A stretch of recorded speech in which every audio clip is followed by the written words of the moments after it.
Good day everyone! Today, we will be having our video presentation about the component muscular endurance and muscular strength. Our chosen exercise is the leg squat.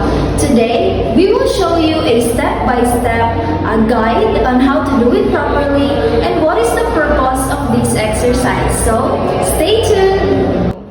So now, let me show you the step-by-step guide on how to do the leg squat properly.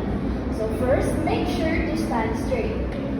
The next step is to put your feet apart. Now, slowly bend your knees. And put your hands together. Make sure to put your strength on your feet. And continue the exercise simultaneously until you finish.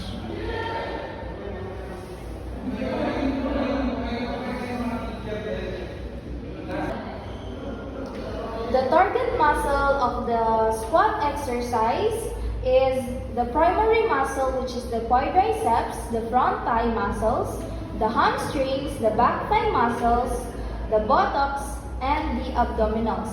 It also helps. To sum it all up, we have shown you the step-by-step guide of the leg squat exercise. We also shared the purpose of this exercise. We hope that you have learned from our video. That's all, and thank you for watching.